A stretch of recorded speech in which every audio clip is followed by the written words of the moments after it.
Welcome back, guys. So today I got a pretty sweet one for you that everybody's been requesting. We're taking a look at the Hyperkin HDMI cable for the lovely Sega Genesis. This is the setup back here we will be using, testing a few games. This is the packaging for the cable. Always like Hyperkin's packaging. It is a 7-foot cable. They do show images for the Model 3, Model 2, and Model 1. We do have an issue with that we'll talk about in a moment. 4:3, 16:9 aspect ratio switch. Nice stuff. But yeah, pretty nice little package. This thing goes for $30. Does state that it comes with a Model 1 adapter, as the Model 1 Sega Genesis does not use the same connector as a Model 2, or I guess the Model 3. Don't own a Model 3, but we do have a Model 2 right here. So it does come with that adapter. The other thing got to point out, it does come with a power cable. It does state that you may or may not have to use this. I've tried it on 3 different TVs. I do have to use the power cable for every TV I've used this on. Kind of sucks. You got to have that extra power supply going in order to use this cable. Some people might not mind.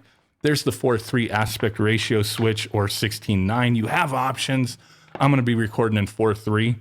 So there it is. The HDMI cable. I do kind of wish the HDMI cable part was detachable. That way you could use your own HDMI cable.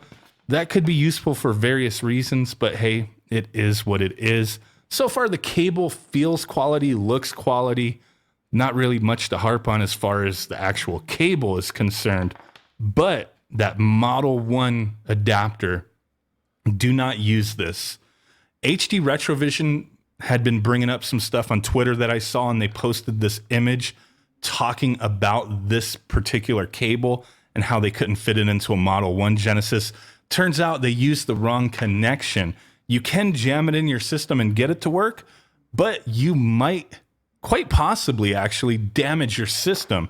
For a $30 cable to damage a Model 1 Sega Genesis, do not do it. It's not worth it. Yes, you can get it to work, but you do risk damaging your system because the system should be a U shape, whereas this cable is using a C shape, which does work for a Neo Geo AES just fine, but not a Model 1. Now, we're going to set that all aside. That is just, I mean, it is what it is. Hopefully they fix that and get the correct cable out there, address it somehow, because I have to bring it up. I like Hyperkin, but I do have to bring it up. They dropped the ball on that Model 1 cable. People will damage their system, quite possibly. I mean, they will. It'll happen, and I'm here to warn you on it, but we're just going to go forward with taking a look at what kind of visuals you can get out of this thing. Everything plugs into the system just fine. You know, it's not extra tight or loose or anything. Feels comparable to plugging in the HD Retrovision component cables, which brings me to the next thing. This video is more so not to hype anything up or to, put down this cable other than that big misstep about, the incorrect adapter. But we will be comparing a little bit of footage to the HD Retrovision cable using the OSSC because, yeah, I mean, that's going to be one of the best options out there. Now, not everybody wants to spend that kind of money. The HD Retrovision cable is like $60 or more, like 60, 65. An OSSC, which is what we're going to be using, is $200 device to plug it into to plug your system into an HDTV via HDMI. The RetroTink's a $100 device. So you're looking at between $160 to, $260, nearly $300 to get the best possible visuals. And that's not even with other mods you can do for your system. So that's not going to be for everybody. But I do want to give you that baseline, seeing what a $30 device can do compared to a $300 device. 10 times the cost. Let you decide what's worth it for you. That's what I'm here for. Give you guys the goods, let you know what's up. So we will be taking a look at some footage playing Sega Genesis 32X and Sega CD. I'm not going to talk during the footage. Let you guys see it, let you guys hear it, take it all in. And then at the end, I'll give you guys my final thoughts. So let's go ahead and get this party started. Let's do it.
Virtual Racing!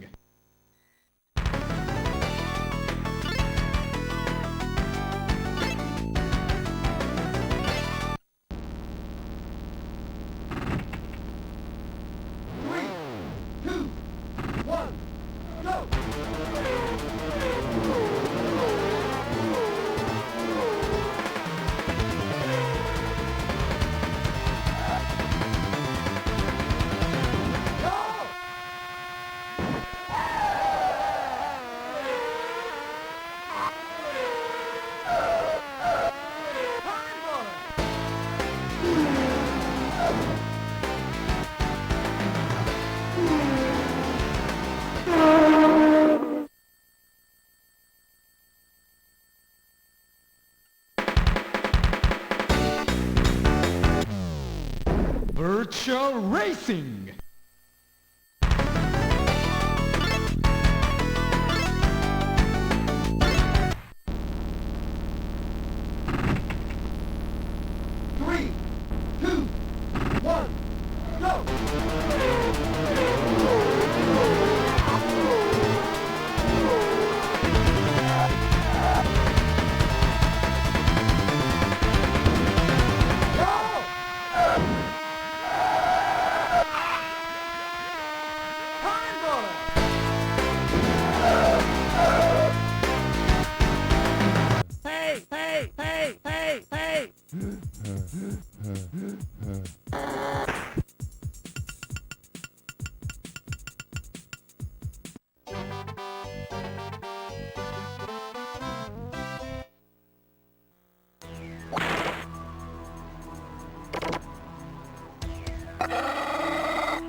Hey!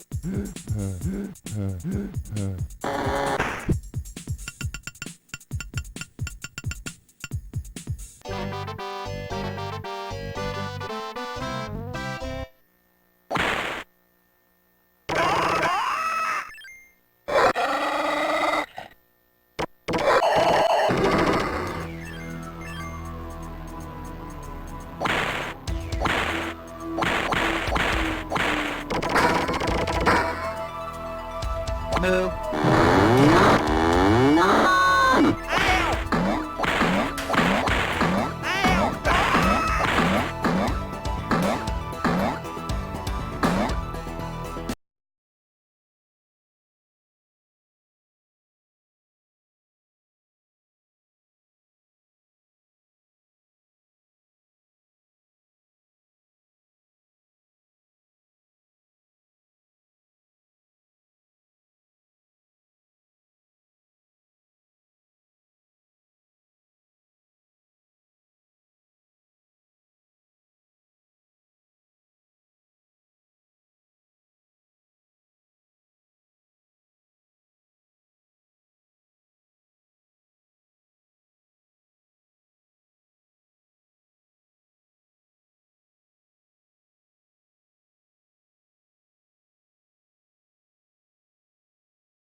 Okay, guys, so there was our little video comparison. Hopefully I gave you enough to really know what you're getting yourself into if you decide to go with the Hyperkin HDMI cable. I'm not here to shame anybody. I'm not here to judge anyone. I just wanted to make sure you guys saw and could make an informed decision for which way you want to go. A lot of people have been looking forward to these cables, And heck, if that's all you want is to have a simple solution to play your games, plug your system into an HDMI modern display and get going. This option may be for you. Now, there were certain things that I can point out here that I noticed with these visuals with the Hyperkin cable. And yeah, it's obviously darker. The contrast isn't on point. There is some color bleeding. Colors may be a little washed out with certain things. I did notice that it doesn't handle blacks or the darker colors properly. It seems like the darker the color gets, the more it just bleeds into turning into black. You can see that with the 240p test visuals and whatnot. You know, if you have like a dark red, instead of it just being like a really dark red where you could see it transition to black, it just turns black. So I'm not sure what the deal with that is, but hey, it's there. It's something I noticed, but at the same time, these things may not bother everyone. Some people more comfortable paying that $30, just play their system, boom, go for it.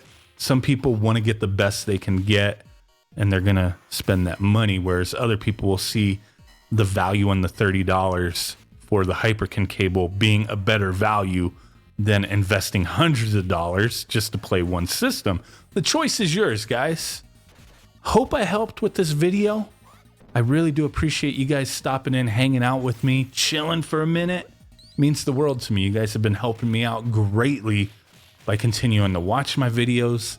Thumbs them up. You know what I'm saying? Comment, share, all that good stuff. It's helped a lot, so I really do appreciate that. So with that said, guys, I will catch you guys next time. Peace out. Bye-bye. And boom. Bye.